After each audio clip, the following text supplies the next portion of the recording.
I'm Chris Erman, and this is Made of More, the show where we go beyond business to uncover real stories that shape entrepreneurs, leaders, and change makers.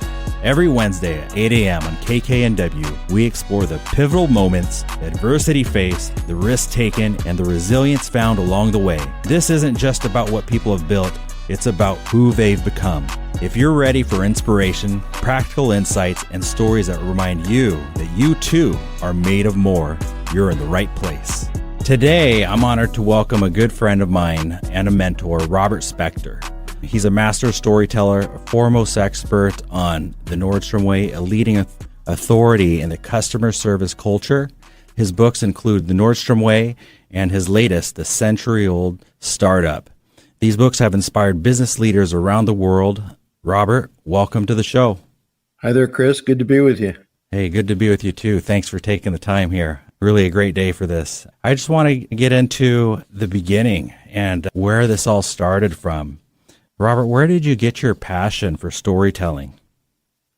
Well, I grew up in a town called Perth Amboy, New Jersey, and that's across the Raritan Bay from Staten Island, New York, 29 miles from Times Square, and worked a good portion of my early life working in my parents' butcher shop, which led me later on in life to write a book called The Mom and Pop Store, but we can talk about that later. In school, I always was drawn to writing, and I remember specifically I was at a friend's house. I was maybe 8 or 9 or 10, somewhere in there, and we were writing something, and I was telling him where the commas went. Again, I'm just a little kid, but his mother mentioned, she said, Robert, you're really good at all this. You know how to punctuate and where all the commas go. And like it happened many decades ago, but that's always stuck with me as kind of didn't realize it at the time, but it was a turning point that moved me in the direction of writing. Nice. So, once you started realizing that and your parents were realizing that with you, what was the next step? Well, as I got older, I didn't really have anything published until I was in the 8th grade when we had our yearbook for the 8th grade, and the teacher assigned different topics for the students. So I got sports, so I got a chance to write about sports for the grammar school yearbooks. That was the first time I was published. Then I got to high school the next year. We had a 4-year high school, and somebody mentioned something about the school newspaper. I said, well, that sounds like a good idea. So I joined the school newspaper, and I was on the sports staff. And my big epiphany was when I got a chance to cover my high school football team at our home stadium, and I covered it for the 2 big daily newspapers in New Jersey and a local radio station. I walked in there, and I said, you can get in, if you're a journalist, you can get into stuff for free. Right. I said, yeah, that was my big aha. And your defining moment. I've been doing it ever since. So, working for these newspapers, so I would be out on the field covering the team and keeping track of the statistics. And after the game, I would get a quote from the coach, and I would say how many yards somebody gained, how many tackles one particular person made. And I would call up the newspapers and the radio station. A lot of other kids just like me were doing it for their high schools. And the score, the stars of the game, and a quote from the coach. And I got, $5 for it or whatever, but I was a professional. Yeah. And, well, $5, was that a lot back then too for you, or? Yes. Hey, it's still a lot for me right now. That's great. And then I was the sports columnist for my paper as I, got up in years and in high school. I had summer jobs working for the local parks department in Perth Amboy, where we would do a 2-sided sheet of paper. Back then, there's a thing called mimeographing. And so I'd write on goings on in the parks, and I would create a crossword puzzle and do a couple of things, and I would hand that out. So I had these writing jobs at a very early age.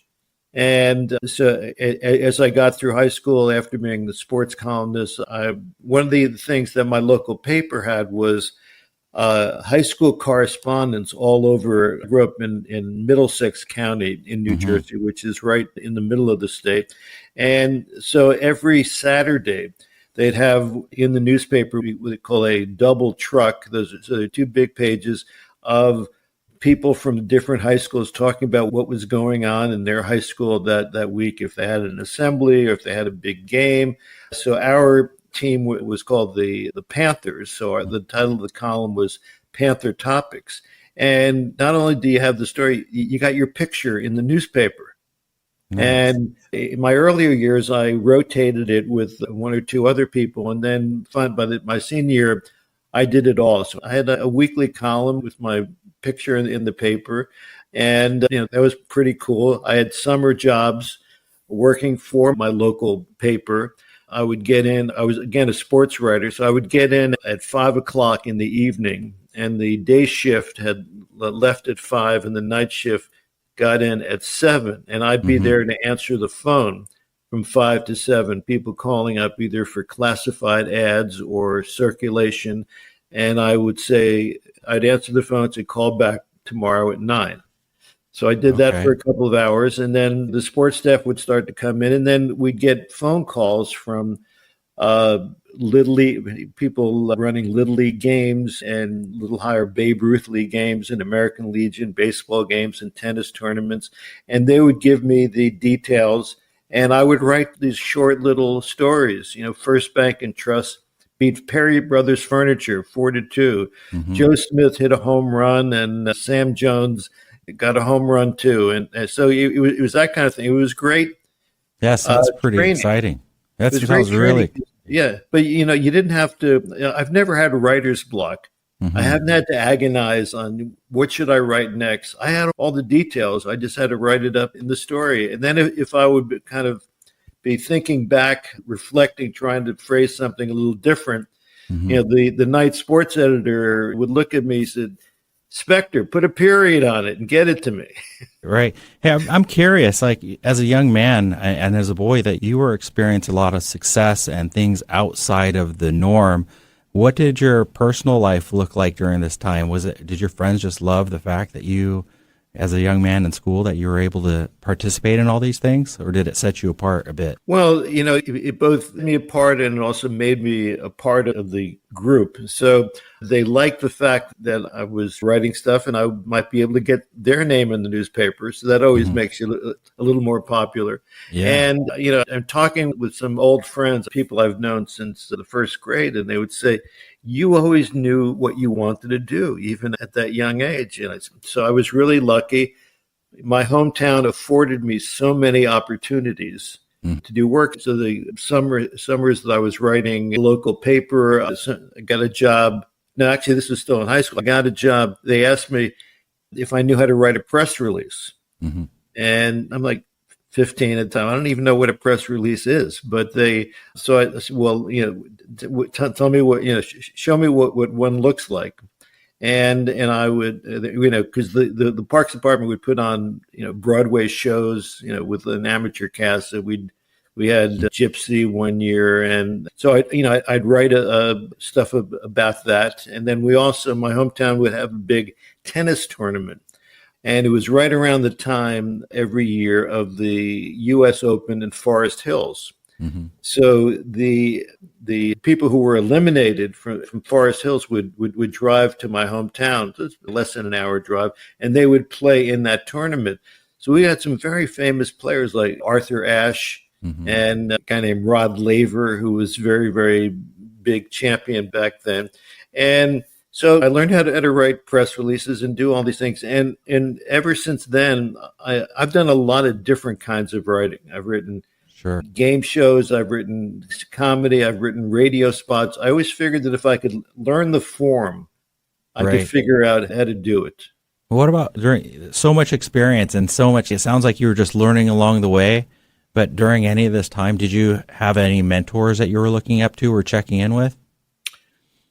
One of the things in my life that I wish that I had that I've never had was a mentor. I searched for a mentor and never quite found one. So in some ways, I was my own mentor. I was figuring it out as I went along and I ultimately realized that nobody I know had the same path that I had.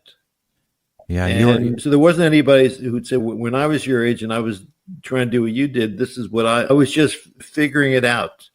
right. And we figure out sometimes it works and sometimes it doesn't. So sometimes you hit a success, sometimes you fall flat on your face. Well, yeah, it brings me to the next question. If you didn't have any mentors, I know you're driven, you realize that you had a path, then you must have had some strong goals. You must have identified your goals early on. I had two goals in mind. Neither had to do with finances. I wanted to lead an interesting life. Yeah, That I was remember you number saying that. one. The number two is I wanted to be respected by my peers for my work. And I always knew that I had a destiny. And I didn't know what form that destiny was going to take.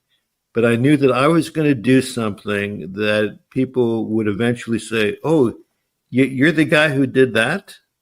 And so fast forward after my Nordstrom book came out, and I was on a plane, and we just landed, and everybody's getting up to get off the plane. I had been talking to the person sitting next to me, and I'm already standing up. Everybody's in the aisle, you know how it is, and we're trying to get off the plane, and. And I mentioned the Nordstrom Way while I'm standing up. So the person in the seat right in front of me looks up and says, "You're the guy who wrote the Nordstrom Way?" Yeah, yeah. And I said, there you go. I always wanted to, "Oh, you're that guy." So that's what I achieved. I am You that checked the guy. box. You checked the Yeah. box. When you knew you wanted to lead an interesting life, did you know what that meant at the time you set that goal? No. No. I thought it might be show business, meeting famous people. And that's a part of it. I crossed paths with a lot of well-known people over the course of my time. And that might have been part of my issue was I didn't quite know if you stay on this path and you go that way, this is what's going to happen. I didn't have that. I was freelancing. I was jamming. I was making it up as I went along. Mm-hmm. And I figured that if you're in the game, good things will happen to you. So you can't just say, "Gee, I would like to do this. I would hope I would do that." You got to get into the game. Just do something? Is that what you're saying? Right. Yeah, you have to see, you have to measure yourself against others and see if you have what it takes. Mm-hmm. So after I got out of college, I moved into New York City, Greenwich Village, with a couple of buddies that I grew up with, and I set out to become a writer. And you've done really well. What about respect from your peers? You want to elaborate on that a little bit? What that meant to you? When I was on my high school paper, and I remember going to a conference for high school newspapers, and they had different awards, and so I was up for best sports column. Mm-hmm. And they announced the names. So the first, second, and third place winners got up on stage. Then they had two honorable mentions. So I was honorable mention, and which really irritated me because I knew that I was better. I wrote a better column than those people did, but apparently the judges didn't agree. So it was just about, it was something that I was known for. I ended up being the editor of the yearbook, and then when I was in college, I wrote for the college paper. It was just something that I knew that I was good at. I don't have a whole lot of talents. I don't cook. I can't fix a car. I'm not the kind of guy that you would ask to do stuff like that. But I do have a talent in writing, and I used to say that I was a one-trick pony. And you knew that. You knew that pretty early in life. Yeah, I realized that, and then I had no artistic ability. So I used to say I'm a one-trick pony, and then when I eventually became speaker, I said, well, now I'm a two-trick pony. All right. So I've doubled the amount of tricks that I can do from one to two. Hey, that's more than a lot of us. So it's nice that you, and the fact that you could identify that, that you were only good at one thing and then eventually good at another. It's better than thinking you're great at 10 things and not great at anything. Yeah. When I was in high school, I didn't only do that. I played sports. I was on the varsity basketball team. I played freshman and junior varsity baseball. I ran track for a year. I was on the student council. So I was a pretty all around kind of guy. And I loved high school. And most people I know hated high school, couldn't wait to get out of high school. But I have an older sister, and she was also the editor of her yearbook. Mm-hmm. And so I followed her. And, Nice. it was just so enjoyed high school. And I'm the first person in my class to be inducted into the Perth Amboy High School Hall of Fame. So That's a great way to wrap. Thank you for sharing everything. Let's wrap up. We're going to go into commercial time, but thank you for sharing the first segment of your early origins. When we get back, we're going to get into mastering your craft and the questions around that. And you're listening to Made of More on KKNW. The more you listen to your kids, the closer you'll be. So we asked kids, what do you want your parents to hear? I feel sometimes that I'm not listened to. I would just want you to listen to me more often and evaluate situations with me and lead me towards success. We're not adults, so just be there and listen. I just want someone to yap to. And I just feel like I'll be fine if someone just hears me talk and talk and talk and talk and talk and talk and talk. You're doing a really good job. And I don't think I tell you that enough. And I know sometimes we get into it and it's just hard on both of us. But, try to understand me more and I'll try to do the same. Listening is a form of love. Find resources to help you support your kids and their emotional well-being at sounditouttogether.org. That's sounditouttogether.org. Brought to you by the Ad Council and Pivotal. Are you ready to discover remarkable stories of resilience and cultural connection? This is Diaspora, a show sharing the journeys of first-generation immigrants from the Indian subcontinent now building their lives in North America. Inspiring, insightful, and always engaging, Diaspora offers a unique perspective on the immigrant experience. Join me, Aditya Mehta, my guests, on the Diaspora Show every Wednesday at 2 p.m. right here on KKNW. Wherever you go, Alternative Talk 1150 is here for you.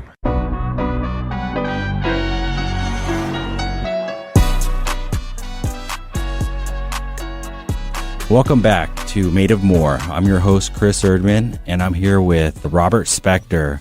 Hey, Robert, welcome back, and thank you for just giving us your origin stories and your youth and whatnot. I want to transition a little bit with your name becoming synonymous with Nordstrom brand and an excellent service. Let's dive into that a little bit more. So you've been known as you've been called the Nordstrom Whisperer at one point in time. You want to comment on that? I have to thank my good friend, Susan Rowan, who's an author and a speaker as well. She wrote the book, How to Work a Room and Secrets of Savvy Networking. And she coined that phrase for me, and I kind of like it.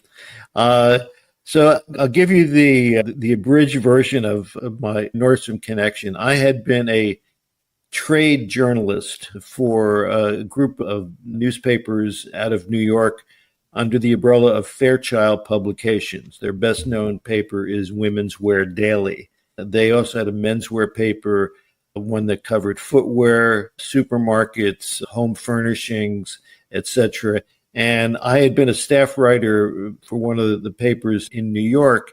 And when I moved to Seattle, I became what's known as a stringer. A stringer is a regular contributor, not a salaried employee. So you get paid by the article. So Seattle was on the rise. This is the early 80s. So we're talking about quite a while ago. And so there were companies that were starting to rise up, one of them being Nordstrom. And I would cover them and write about their earnings and their opening new stores. So back in 1990, I had written some other retail books. So there was a department store in Seattle called Frederick and Nelson, which is actually where the Nordstrom store is now in downtown Seattle. I did their corporate history. So I had a reputation for writing about retail. I was contracted by a literary agent named Elizabeth Wales, whose next door neighbor was a fellow named Pat McCarthy, who sold men's suits in the downtown Seattle store, and he was the number one salesman 15 years in a row. Wow. Outfitted entire law firms and accounting firms. So, She was initially approached me about writing, about being a ghostwriter for Pat. It was going to be his story, the story told from the sales floor up as opposed to the boardroom down. Put together a 10,000 word proposal, sample chapters, chapter outline. We shopped it around to New York publishers. Nobody was interested. Okay. At that time, Nordstrom did not have much of a presence on the East Coast. And especially, so they weren't in New York. They were just starting to be in New Jersey, outside the city. But having grown up in the New York area and lived in New York, I can tell you that there's no more provincial spot on the planet than the island of Manhattan. Mm-hmm. It is an island. So for book editors, if it's not within Midtown or within their line of sight, it's regional. So eventually the project evolved from my being the ghostwriter to it being my book. And I was able to get the Nordstrom family and company to cooperate with me. Mm-hmm. And years after that phone call, the book came out. 5 years. So 5 years. But I knew, and I got a tiny advance. I probably made $1.25 an hour, maybe, working on this. But I knew I had the story. Nordstrom had been written up in Harvard Business School, a case study, but nobody had really told the story. I had the story. So I was going to make this thing work. I eventually helped to make it a bestseller. So I'd worked in public relations, so I knew how to promote things, knew how to market things. So since my publisher had virtually no expectations for this book, I had to first sell the publisher. So I was at a point in life, I was in my late 40s. I made a list of everybody that I knew as I was coming up I could call up and ask for a favor. Mm-hmm. And so I made a list of people. So I wanted to get really good testimonial blurbs for the book. Excuse me. As an example, a woman I had worked with at this PR firm, at this point, now we're talking about many years later, she's the vice president for international public relations at Estee Lauder. The guy who ran the company back then was Estee Lauder's son, Leonard Lauder. I said, could you get me Leonard Lauder to do a testimonial blurb for me? She did. I had a friend of mine, a former Nordstrom executive named Betsy Sanders. She was on the board of Walmart. And at that time, the guy named David Glass was the chairman and CEO of Walmart. I said, could you get me David Glass to give me a testimonial? Got it. That I knew in Seattle who he went to work for the J.W. Marriott hotel chain. I said, could you get me J.W. Marriott to give me a testimonial blurb? So I can say this now. Now, they asked me for a few different samples, mm-hmm. which I wrote, and they signed off on it. So wow. Even though it says J.W. Marriott on the back of the blurb, I'm the one who wrote it. And then I also had the other people I knew. So I knew Howard Schultz of Starbucks, so he wrote a testimonial for me. And I just looked at every angle, and I knew that I was going to make this thing work. And the odds were not in my favor again, because the publisher didn't put any money behind it. So it was all me, and I could get into a million other details. I don't want to bore your audience, but I made it a bestseller. Wow. And it was on the Business Week bestseller list for 17 weeks. Mm-hmm. And I started getting requests for speaking. It's taken me around the world. I've spoken in 27 countries. And I've done a lot of podcasts in this past year with people in Egypt, in Italy, in Greece, and in Russia. Wow. I love that you're touching on these testimonials, and first that there are people not believing in you, but you believed in this so much. And obviously there's quite a bit of people that believed in you during this time to write testimonials for you. I'm curious, during the 5 years that it took you to do this, it sounds like you were probably, how were you surviving? How'd you make money just to keep going? Well, I was still writing for the Fairchild papers. I also did a lot of corporate histories. The kind of corporate histories I write, these are hardcover coffee table books that are commissioned by a company to commemorate a particular significant and anniversary.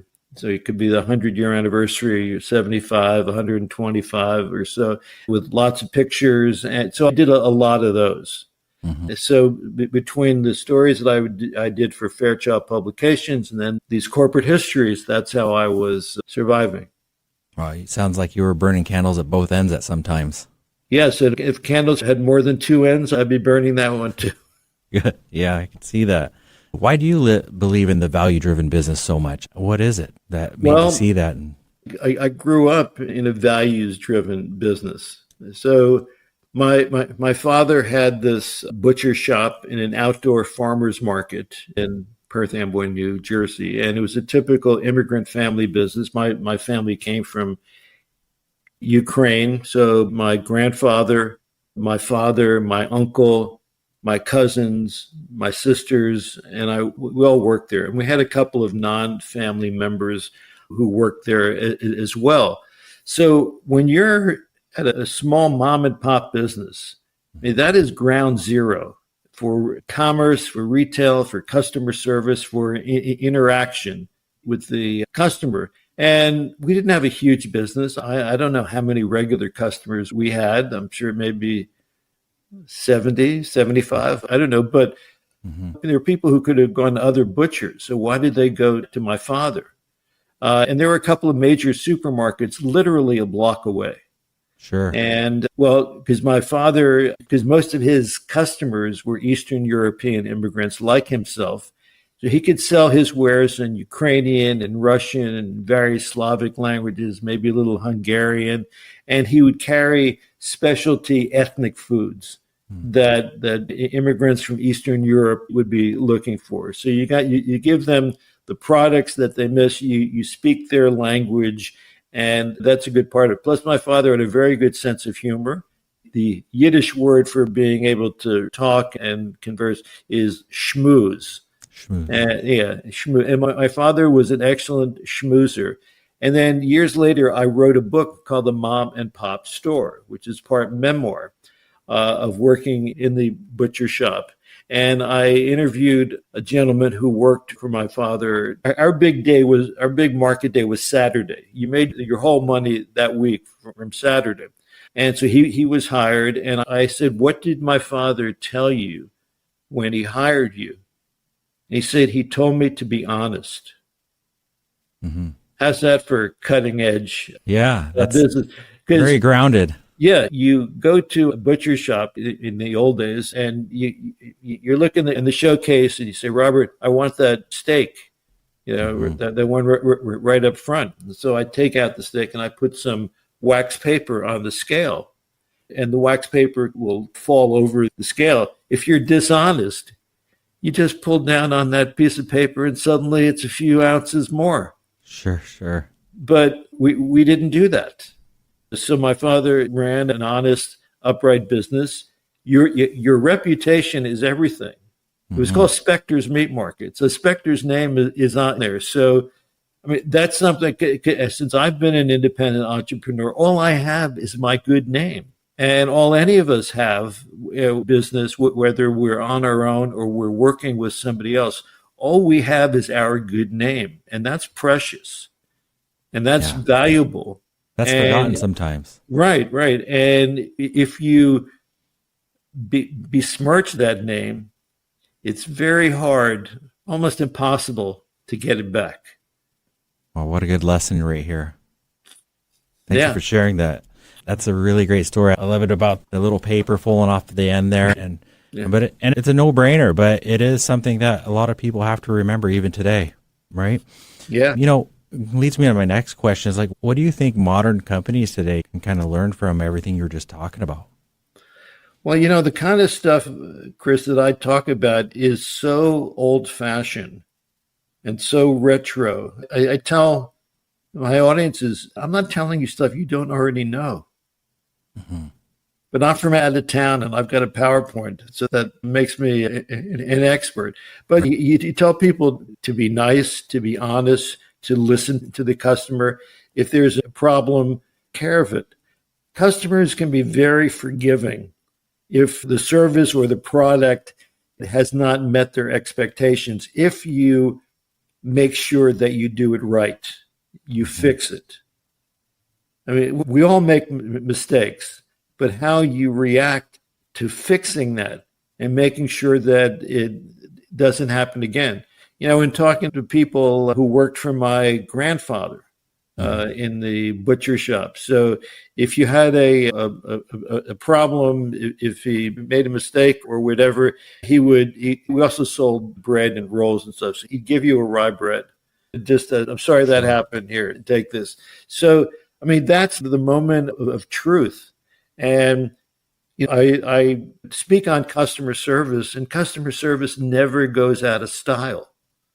And it doesn't matter, because every generation needs to learn it. It's simple as just it's nothing more complicated than the golden rule. It's putting yourself in the shoes of the customer. And if you're selling homes, you don't want to sell a home because it's the most expensive one on the market and you'll get a bigger commission.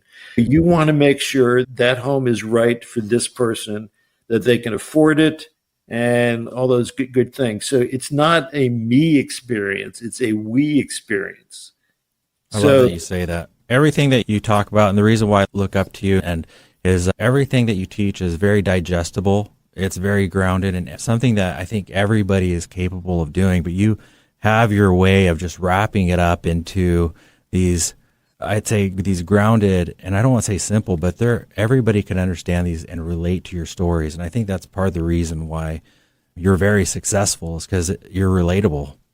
Well, thank you. And I don't mind calling it simple. It is simple. Mm-hmm. It's the execution that's the hard part. Okay. Yeah. The execution. We only have a couple more minutes till we go into the next segment, but I do want to ask, what is the biggest misconception of business leaders have about being in the world-class service culture today? What's the biggest misconception? Well, I think that the biggest thing is that they don't trust and they don't empower their frontline people to make good decisions for the benefit of the customer. If it's just the bottom line, that's not going to make for a long-term successful business. And that's when we see them fail, that flash in the pan, right? I mean, the retail graveyard is filled with once powerful stores that either no longer exist or are severely diminished. Yeah, we've seen some big stores that were popular for decades fade out, right? Right. Yeah, I mean, past performance is no guarantee of future success. Past performance is no guarantee of future success. I love that. We're going to leave that right there. This is Made of More. You've been listening to me with Robert Spector. I'm Chris Erman, your host, and tune back in.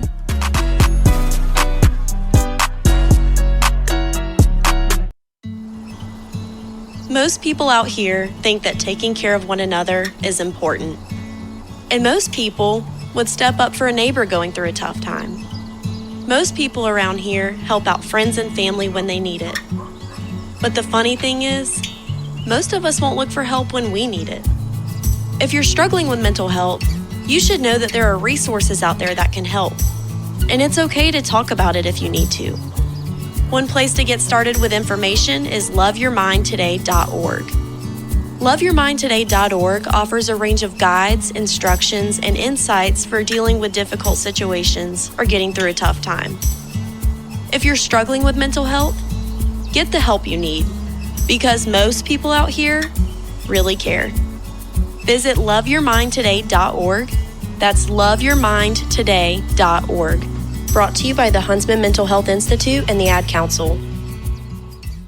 Hello, I'm Chris Erman. Every Wednesday at 8 a.m. on KKNW, I sit down with inspiring entrepreneurs, creative minds, and game changers to uncover the real stories behind their business. On my show, Made of More, we explore the challenges that they've overcome, the breakthroughs that they've celebrated, and the mindset that drives them forward. If you're ready to unlock your full entrepreneurial potential, Made of More is the show for you, because here we know you are made of more. Every Wednesday at 8 a.m. on KKNW. Find out the latest about your favorite shows on Alternative Talk 1150. Check out 1150kknw.com. Welcome back to Made of More. I'm Chris Erman, your host, and I'm here with Robert Spector. We were just talking about being the Nordstrom Whisperer and going through all those motions there. So is there anything that you want to say before, as we go into the next segment here, Robert? Well, I think I'm very thankful to Nordstrom as a company and the Nordstrom family, giving me unprecedented access to the inner workings of the company. And part of that is you have to gain trust of people, and you don't violate that trust. So I've always said that I treat my relationship with them like a piece of fine crystal. You don't want to drop it because it's going to shatter into a whole lot of little pieces. And that's kind of, certainly given me credibility in other, certainly with other companies and other countries. No one else has written. I know people who have written books on Starbucks or Ritz-Carlton, or there might have been more than one, or on Amazon. No one else has written another Nordstrom book because they know that I am the guy. You are the guy. I always wanted to be the guy, and now I'm the guy. You did it. That was a great goal. I just want to contest to that. The way that you talk about treating the Nordstrom's relationship, I just have to say, I've seen you in many other friendships and business relationships, and it just seems like you consistently show up the same way that you speak about how you did with the Nordstrom family, even with just everyday people. It's pretty wonderful to see. Well, one of the things that I've learned is that I can't be anybody other than myself. So when I'm speaking one-on-one with you, either in person or electronically, I'm the same person who's speaking to 500 people in an auditorium. I'm bigger because I have to project out to them, but I'm the same guy. And I'm not the first person to think about this, but if you're true to yourself and you're honest, you don't have to pretend. You are, this is you, and good, bad, or indifferent, So I enjoy it. I enjoy talking like this. I enjoy speaking to a large group of people. I'd like to have a good time. I want them to have a good time too. So I use a lot of humor in my presentations. I don't tell jokes, because if you tell a joke and it dies, you're in big trouble. Yeah. So the humor has to come out through the material. Mm-hmm. Well, you're great at that. And this is a good lesson to teach, to tell everybody, especially the young ones that are thinking about getting in business and maybe they don't have a role model. I think you just said a major piece of gold here is always show up as yourself. And so you don't have to pretend. So when you're with your big client or you're with your friends or just buying something from over the counter, to always show up as yourself. And hopefully the person that you're showing up as is you're showing up with a good heart and kindness. And one other thing that's important, and it's simple, but people don't do it, is listen. Hear, but listen to what the other person is saying, because most of us do not listen. We're waiting for that blowhard who's talking to finish up so we can then offer our words of wisdom. Mm-hmm. But yeah, especially if you're in sales, you got to listen to what the customer has, all the answers. All you have to ask them and listen and weigh and evaluate what they've just said. See the best fit for them, whether it's a house or a suit or whatever. Whatever it is. Listening is the most important thing. Why is it so hard? I mean, as you're speaking about it, it rings true, and I love what you're saying, and I agree 100%. But why is it that we always have to be reminded about that we have to listen? Well, because we're focused on what we have to say. And whatever pearls of wisdom that we have, if you're feeling insecure, you're going to want to pipe up with something. It may not be appropriate. You may be stepping on something that somebody is saying, and you're not taking in that information and evaluating it so again, you can help that customer make the right choice. Mm-hmm. I could feel as you talk about it, I've already known about it, probably because I've heard it from you many times, and it just makes a lot of sense. But I want to take this next moment to really talk about the century-old startup. Can you tell me about this name? It's such a unique name, the century-old startup. Well, I would love to, because it is my latest book. So I've written 4 books called The Nordstrom Way, which I call the Nordstrom Way series. So I did the original book in 1995. I did brand new versions in 2005, 2012, and 2017. Fast forward, so during COVID, when the Nordstrom stores were closed and the offices were closed, the 2 brothers who run the company, Eric and Pete Nordstrom, would do a Zoom call to all employees every Friday. And they would give them an update on this is what's happening with the company. This is when we plan on reopening. When we reopen, we're going to have social distancing, and we're going to do all those things so the customers will feel comfortable coming in and shopping with us as they venture out into the public again. And they would invariably end their Zoom talks with, our company has been in business since 1901. We've endured the Great Recession, the Great Depression, various recessions, 2 world wars, et cetera, and we're still here, and we are going to survive this as well. So I said to myself, well, that's a book. So I went through all of my books on Nordstrom, the Nordstrom family, the founder, John W., his son of the 2nd generation, Bruce of the 3rd generation, all did their own books. I helped Bruce, who is the father of the guys who are running it now. I helped him with his memoir. So I took all this stuff and I looked for common themes. And I came up with an acronym that fulfills everything that a company needs to do in order to stay relevant. As I said, because Nordstrom has been around for 124 years. They'll be 125 next year. They started out as a single shoe store in downtown Seattle.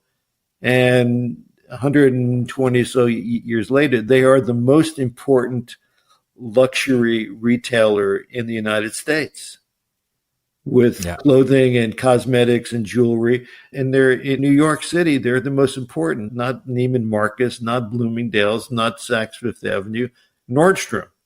Mm-hmm. That's an amazing. Why is that? Well, they stay true to who they are.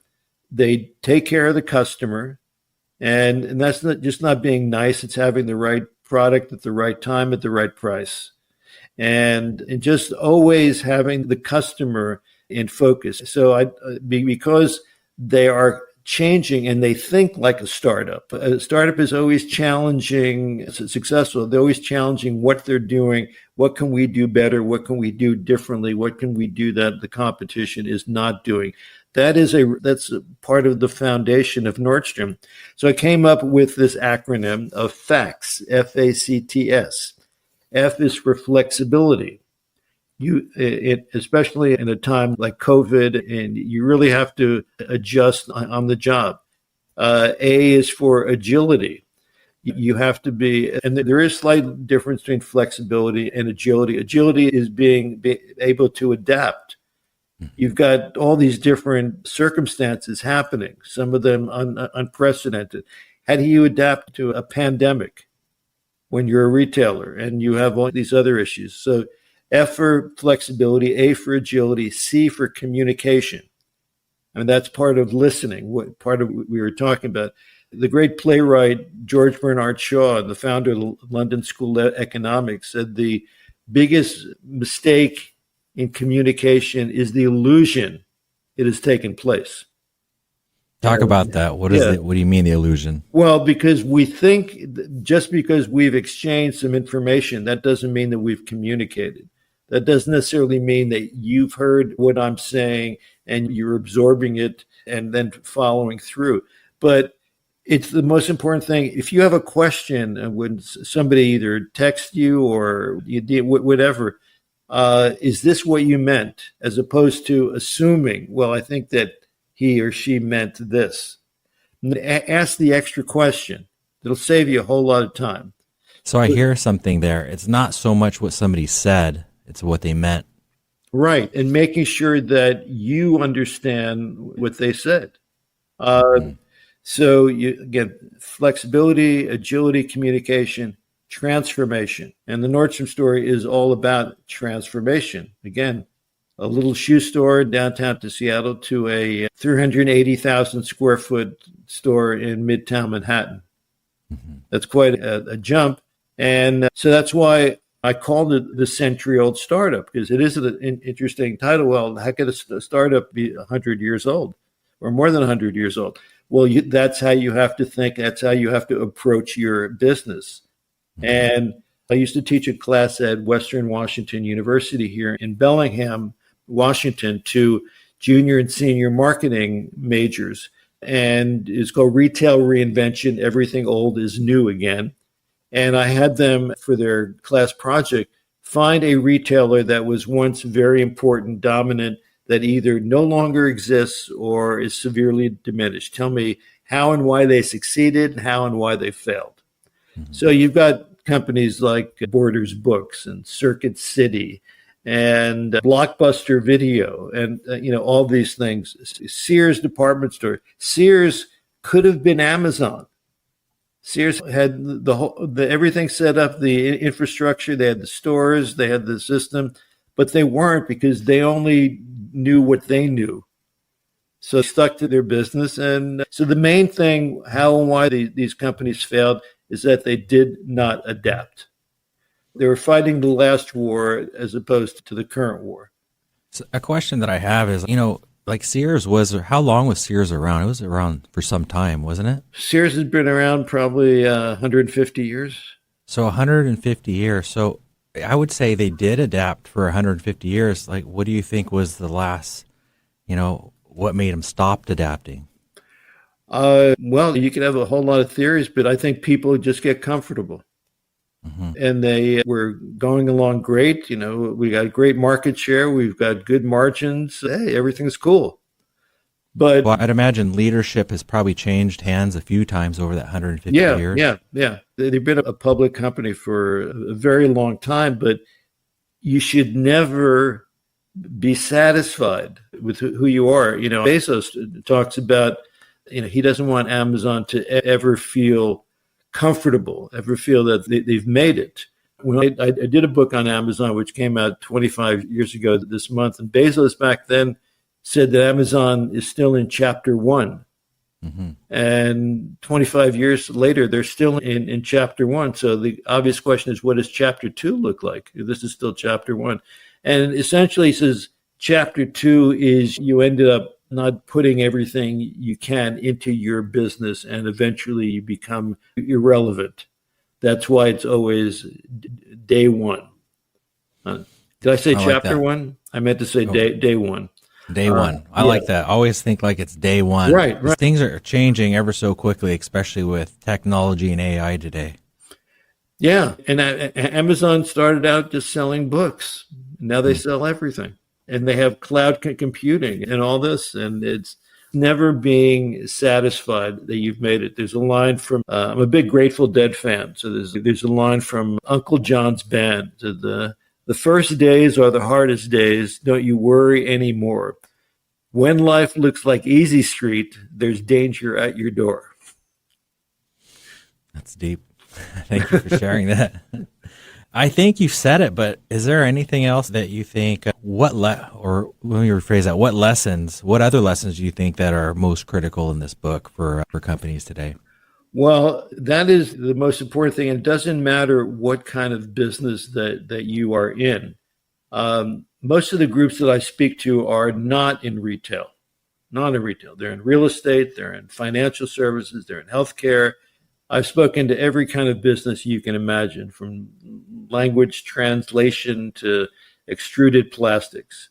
Mm-hmm. It doesn't matter. If you have a customer, whether it's an internal customer or an external customer, you have to worship that customer and do whatever you can to keep that customer, because everybody in business knows it's a lot more expensive to get a new customer than it is to retain an old customer. Sure. That's a good lesson right there.